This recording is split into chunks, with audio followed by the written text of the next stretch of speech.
Welcome to 108 news Telugu. బులెటిన్ల ముందుగా headlines. 45 ఏళ్ల తర్వాత తొలిసారి పోలాండ్ పర్యటనకు ప్రధాని మోడీ. భాగస్వామిగా కొనసాగుతున్న పోలాండ్ దేశం. కొనసాగుతున్న హైడ్రా జోరు. జన్వాడ కట్టడాలను కూల్చొద్దని హైకోర్టులో పిటిషన్ దాఖలు. ఏపీ సర్కార్ మరో సంచలన నిర్ణయం. రాష్ట్రంలోకి సిబిఐకి గ్రీన్ సిగ్నల్. 430 అడుగుల ఎత్తులో శ్రీకృష్ణ ఆలయ నిర్మాణం. 23న కోకాపేట ముఖ్య అతిథిగా సీఎం రేవంత్ రెడ్డి రాక.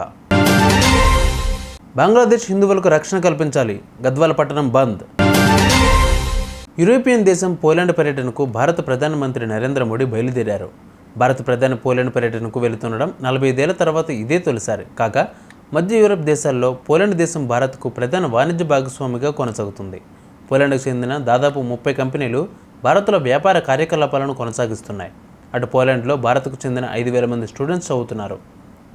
ఇక పోలాండ్ పర్యటన ముగిసిన తర్వాత ప్రధాని నరేంద్ర మోడీ ఉక్రెయిన్ దేశం వెళ్లనున్నారు. ఈ నెల 23న ఉక్రెయిన్ అధ్యక్షుడు వ్లాదిమిర్ జెలెన్స్కీతో మోడీ సమావేశం కానున్నారు. ప్రభుత్వ ఆస్తులు, చెరువులు, కుంటలు, పార్క్ స్థలాలు, బఫర్ జోన్ల పరిరక్షణ ధ్యేయంగా నెలకొల్పిన హైడ్రా అక్రమార్కులు, కబ్జాకోరుల గుండెల్లో రైలు పరిగెత్తిస్తోంది. ఈ క్రమంలోనే తాజాగా జన్వాడలో కట్టడాలను కూల్చొద్దంటూ హైకోర్టులో ఓ పిటిషన్ దాఖలైంది.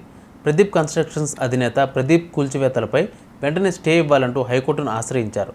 ఉస్మాన్ సాగర్ ఎన్టీఎల్ పరిధిలో తన ఫామ్ హౌస్ లేదని ఆయన తన పిటిషన్లో పేర్కొన్నారు. ఈ నెల 14న తన ఫామ్ హౌస్ను నీటిపారుదల శాఖ అధికారులు పరిశీలించారని తెలిపారు. రాజకీయ కారణాలతోనే తన ఆస్తికి నష్టం చేకూర్చాలని చూస్తున్నారని ప్రదీప్ రెడ్డి ఆరోపించారు. ఈ క్రమంలో ఆయన వేసిన పిటిషన్పై కోర్టు ఏ విధంగా స్పందిస్తుందని సర్వత్రా ఆసక్తి నెలకొంది. అయితే కేసులో ప్రతివాదులుగా రాష్ట్ర ప్రభుత్వం, Hydraa commission Ranganath, Rangareddy collector, lake protection committee సభ్యులు, శంకర్పల్లి రెవెన్యూ అధికారి, చీఫ్ ఇంజనీర్లను పిటిషన్ చేర్చారు. రాష్ట్రంలో కొత్తగా కొలువుదీరిన కూటమి సర్కార్ మరో సంచలన నిర్ణయం తీసుకుంది. రాష్ట్రంలో సిబిఐ విచారణకు అనుమతిస్తూ ఉత్తర్వులు చేసింది. ఈ మేరకు కేంద్ర సంస్థలు, ఉద్యోగులు, ప్రైవేటు సంస్థలపై రాష్ట్ర అనుమతి లేకుండా విచారణ చేపట్టేందుకు ఏపీ సర్కార్ మంగళవారం రాత్రి గెజెట్ రిలీజ్ చేసింది. అదేవిధంగా రాష్ట్ర ప్రభుత్వం ఉద్యోగుల విషయంలో విచారణ చేపట్టే ముందు అనుమతి తప్పనిసరి అంటూ కండిషన్ గెజెట్లో యాడ్ చేసింది. అదేవిధంగా ఈ ఉత్తర్వులు జూలై 1 నుంచి అమల్లోకి వచ్చినట్లుగా ప్రభుత్వం పేర్కొంది. కాగా 2014 నుంచి 2019 వరకు టీడీపీ ప్రభుత్వ హయాంలో చంద్రబాబు సిబిఐని రాష్ట్రంలోకి రానివ్వకుండా ఉత్తర్వులు జారీ చేశారు. ముఖ్యమంత్రి రేవంత్ రెడ్డి ఈ నెల 23న కోకాపేటకు రానున్నారు. కోకాపేట హరేరామ హరేకృష్ణ స్థలం ప్రాంగణంలో 430 అడుగుల ఎత్తులో శ్రీకృష్ణ ఆలయం, హరేకృష్ణ హెరిటేజ్ టవర్ నిర్మిస్తున్న విషయం తెలిసిందే.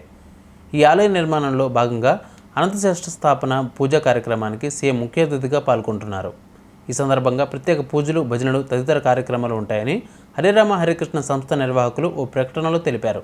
ఈ సందర్భంగా ఆలయం నిర్మించబోయే నిర్మాణాలను ట్రస్ట్ విడుదల చేసింది. బంగ్లాదేశ్లో మైనారిటీలుగా ఉన్న హిందువులపై, హిందూ దేవాలయాలపై దాడులను నిరసిస్తూ గద్వాల హిందూ సంఘాల ఐక్యవేదిక ఆధ్వర్యంలో బుధవారం గద్వాల పట్టణంలో బంద్ నిర్వహించారు. అనంతరం జరిగిన సభలో వివిధ వర్గాల ప్రతినిధులు మాట్లాడుతూ బంగ్లాదేశ్ కేవలం హిందువుల ఇళ్లపై, దేవాలయాలపై, మహిళలపై దాడులు చేస్తున్నారని, మైనారిటీలుగా ఉన్న హిందువులపై దాడులను అక్కడున్న ప్రభుత్వం అడ్డుకట్ట వేయలేకపోతుందని విమర్శించారు. కేంద్రం వెంటనే ఆ దేశంతో దౌత్య నీతి జరపాలని కోరారు. ప్రపంచంలోని అంతర్జాతీయ సంస్థలు, మానవ హక్కుల సంస్థలు హిందువులపై జరిగే మారణహోమాన్ని అరికట్టే విధంగా బంగ్లాదేశ్పై ఒత్తిడి పెంచాలని నేతలు ప్రసంగించారు. ఈ కార్యక్రమంలో ఆర్ఎస్ఎస్, బజరంగ్ దళ్, విశ్వ హిందూ పరిషత్, రెడ్డి కుల సంఘం, వాల్మీకి కుల సంఘం, ఆర్యవైశ్య సంఘం, బ్రాహ్మణ సంఘం, పలు రాజకీయ పార్టీ నేతలు పాల్గొన్నారు. చూశారుగా, ఇవి వాళ్ళ బులెటిన్ అప్డేట్స్. మరిన్ని అప్డేట్స్తో మళ్ళీ మీ ముందుకు వస్తాను. అంతవరకు కీప్ వాచింగ్ 108 న్యూస్ తెలుగు.